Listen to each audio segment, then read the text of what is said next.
So we're going to spend some time talking about universal design for learning in the next module. And I wanted to give you a couple minutes just to look at the quote on the first slide. Many children struggle in schools because of the way they are being taught is the way that is incompatible with the way that they learn. Think about that disconnect. Universal design for learning is truly universally designing our lessons so that we identify barriers in our instruction that could prevent access to learning. And that's a real basic description of universal design for learning. And I wanted to return to your educational benefit chart. The educational benefit chart requires us to look at the grade level standards as we're developing our IEPs, and it focuses on our instruction. So I want to make a connection. In the IEP, we're listing ways in which that child learns and the accommodations that need to be put in place.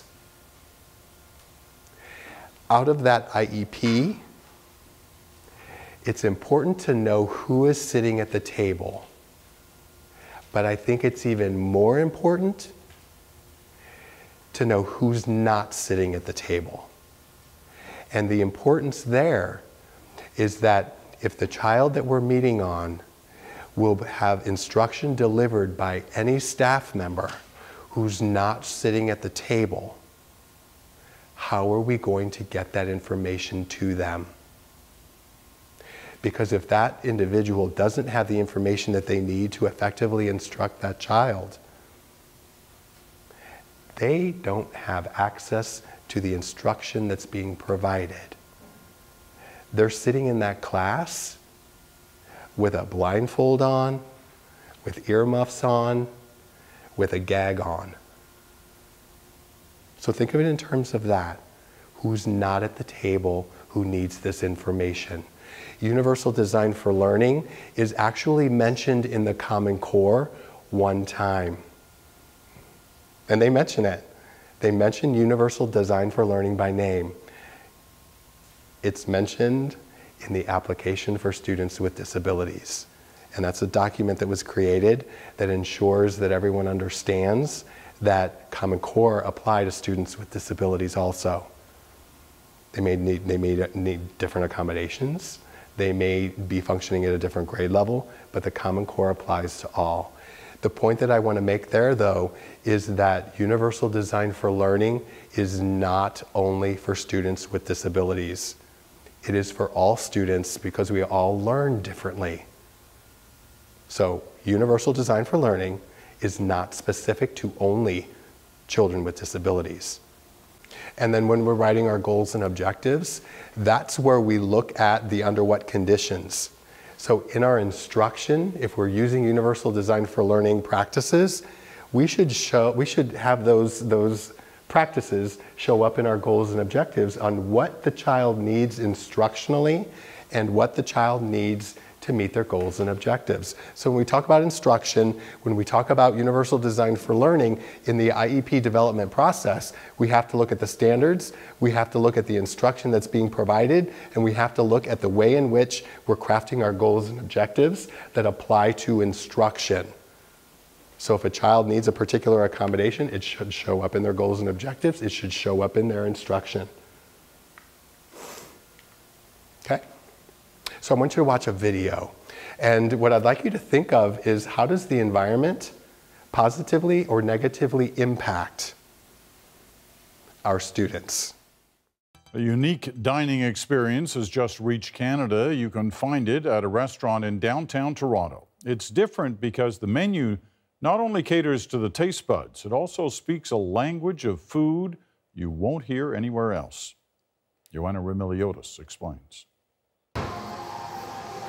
The menus are ready, the sliders ready to grill, the staff dressed and ready to go. Opening night of a brand new restaurant in town, where the goal of the evening is to have your order fall on deaf ears. Yep, you heard that right. This is Canada's first restaurant staffed with deaf waiters and waitresses. But in terms of an idea, how... This is the first one of its kind. Aptly named Signs, this is a place where you have to follow the signs. Customers are asked to order food and drink using American Sign Language. There are icons next to every menu item and a cheat sheet to help. Oh yeah, red something and then beet and then, watermelon. And what does that mean? Red beet watermelon salad. I think I'm gonna have the duck.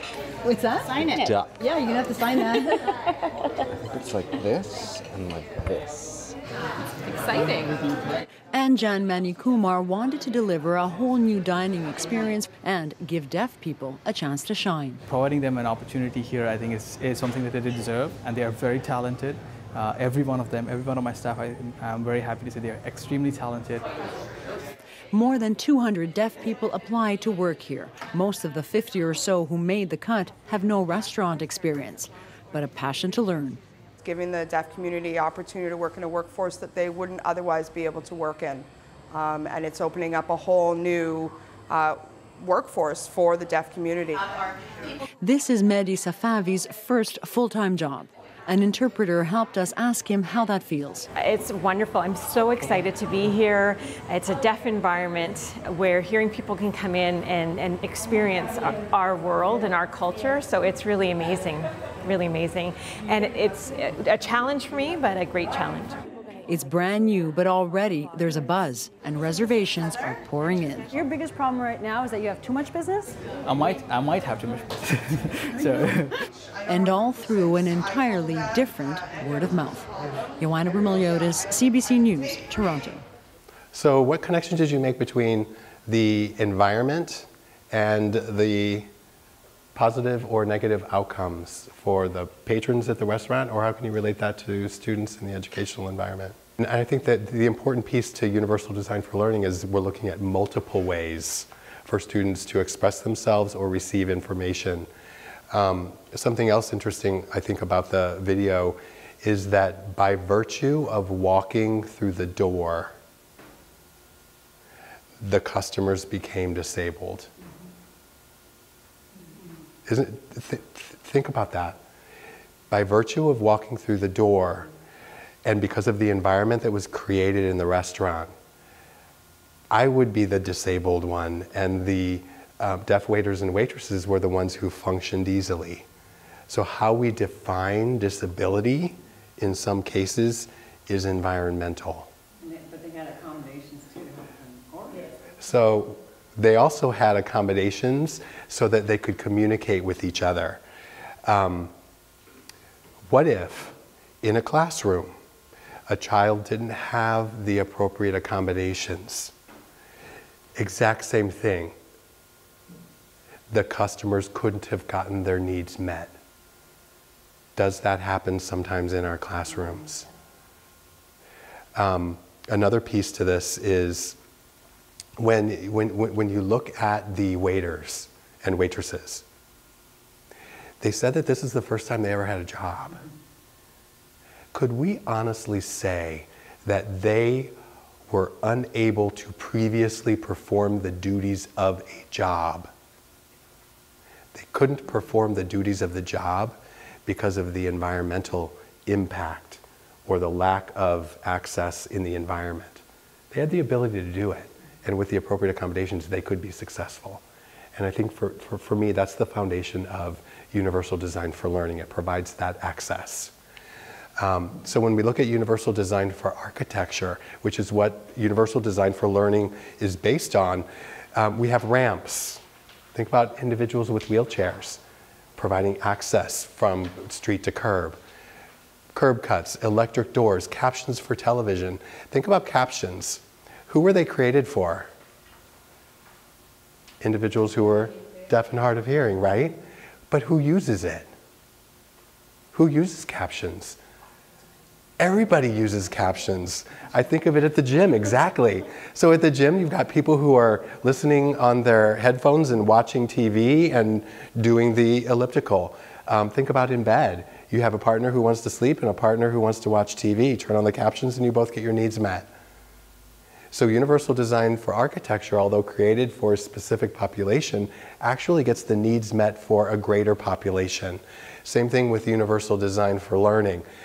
Just as our physical barriers exist in our physical environment, curricular barriers exist. And in some cases, it's those curricular barriers that prevent access, not necessarily the disability.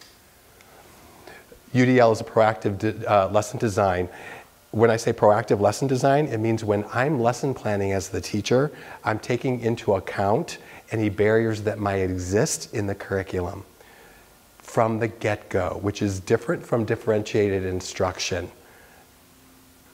From the get-go, I'm making my plans such that all students have access. We're going to talk a little bit about what that is. And in front of you, you have, I call it the brain sheet. It has 3 brains across the top. And this is the Universal Design for Learning Guidelines. And it's pretty simple. It's based on the latest research. I'm going to talk about what each column is. Each column is a principle. The first column, that's a principle. There's 3 principles. The first is engagement. The second is representation. And the third is action and expression. First principle with engagement, if we don't engage our students, there's really no point in moving forward with the lesson. So it has to be engaging so that they're interested in doing whatever it is we're asking them to do. The second principle with representation. Now I want you to put into context your children or the students that you teach with disabilities.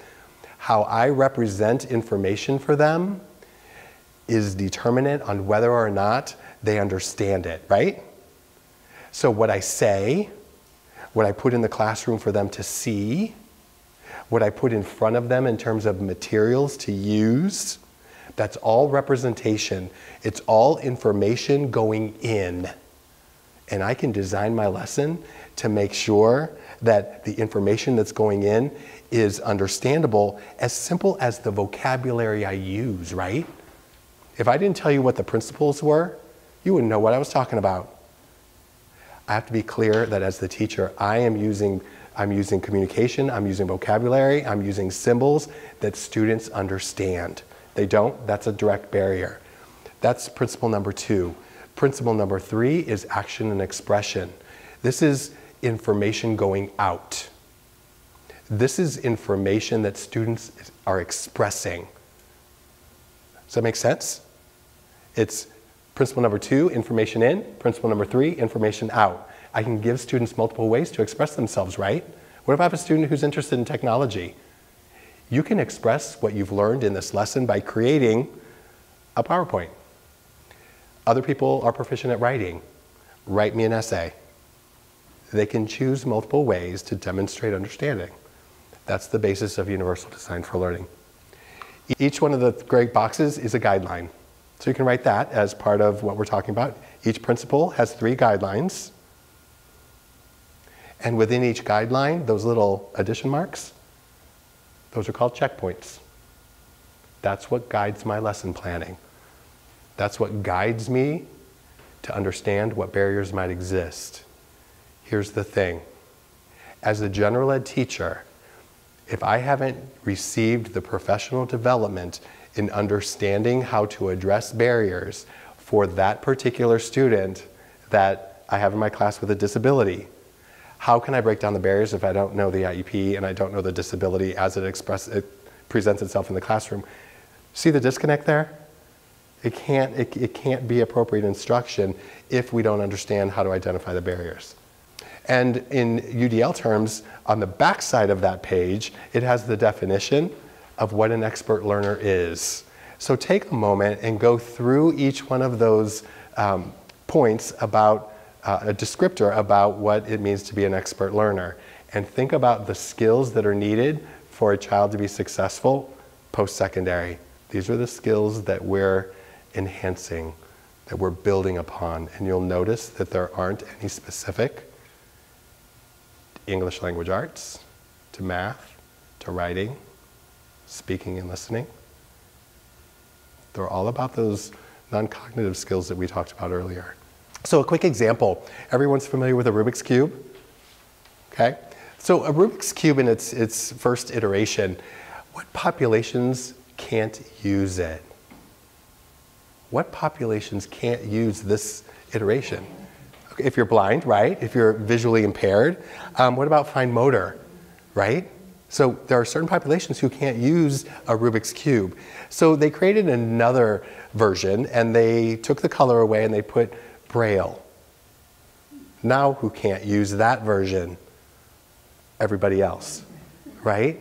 So let's look at the third version. They use shapes, they used colors, they've used raised shapes. Now who can't use it? Still a little bit with the fine motor piece. But for the most part, we have the most people being able to use the third iteration because of the accommodations that were added. So that's the principle of UDL. We're giving more options for more individuals to provide access. And my favorite cartoon, there's a child in the wheelchair. It says to the custodian, "Could you please shovel the ramp?" And the custodian says, "All these other kids are waiting to use the stairs. When I get through shoveling them off, then I will clear the ramp for you." And the boy in the wheelchair says, "But if you shovel the ramp, we can all get in." So UDL is the ramp, so that all students can access the information that's presented. Questions that you can ask at your IEP meeting. Is the child's teacher familiar with UDL principles? Is my child's IEP including goals and benchmarks such that it will provide access to the curriculum?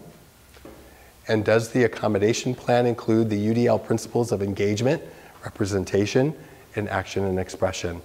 So if, for example, the student that we're meeting on has expressive language skills, then I had better see some accommodations in that third principle, action and expression. What are accommodations that need to happen because of the deficit area? If I have a child who has auditory processing deficits, the way that I take in information auditorily, I had better have an accommodation in that second principle, representation. Because if I'm in a classroom with a teacher who lectures and have auditory processing deficits, I'm not going to have access to the information. It's going to have to be represented in a different way. So UDL and IEP development and Common Core all mesh really, really nicely. And then these are some resources. CAST.org, CAST.org is where all of the UDL information is housed. It's the Center for Applied Special Technology. And on there they also have a free ebook that is probably one of the best resources I've ever seen. You can download your own version of the ebook, and it has videos, you can highlight, you can self-reflect, and it becomes your own copy, or you can order it from Amazon for $40. So it's really it's up to you. But really great resources.